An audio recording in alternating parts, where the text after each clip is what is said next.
Lonely Planet is about, it's set in the 80s during the AIDS, HIV epidemic in America, and it's basically tells the story of two gay men that live within a gay community in an unnamed American city. We don't know exactly where, New York, San Francisco, LA. And it basically talks about the relationship between the two of them. Jody is one of the characters. He's afraid of exiting his map store that he owns. He's too afraid of confronting the outside world. And Carl is his frequent customer and friend who constantly comes in, and basically their relationship deals with the problems and anxieties that were around at that time.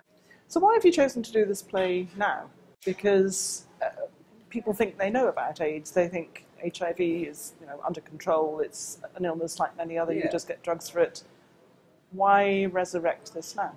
Well, to be honest, to begin with, it was just because when I read the play, I just really thought it was an amazing play. I just really liked the relationship between the two characters.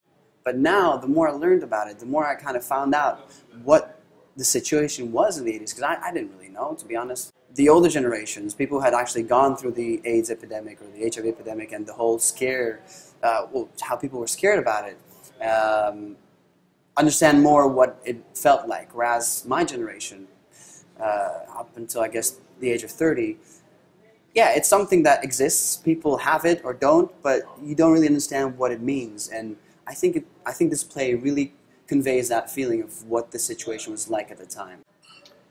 If you go and see a play about AIDS, I don't know, I think I was expecting something that was full of statistics and a bit preachy, a bit of a lecture about it, and it wasn't at all. That's not the point at all. It was just very evocative of the period. It really showed two men dealing with the fear of this terrible illness and living under siege, really. It's evocative, very evocative of a certain time. Yeah, it really is. And well, it's just, I think there's a lot of plays, there are a lot of plays that were written about this time and different ways of approaching it. And you have Angels in America that's very flashy and very big and very encompassing and grandiose, whereas this play is very intimate, I think, and very, it manages to encompass everything, but within just these two characters and how they personally feel within the enormity of it all. It's actually a very, very good play, but it relies absolutely, it's a two-hander. It's a lot of pressure on you, because it's just two guys there, you get very brief respites when you're not on stage. Yes. So it absolutely relies on the acting. Yeah. And the two of you turned in excellent performances. You were brilliant. That's nice, thanks. I was expecting it to be depressing, and it's sad, and it's moving, but it's actually very funny in places, and very energetic. Yeah. There's a hell of a lot of energy that goes into this play. Tell me about it. And it's really enjoyable. Good. Yeah, well, because these characters are so different for each other, and Jody is the more contemplative, he's the more quiet, introspective kind of character.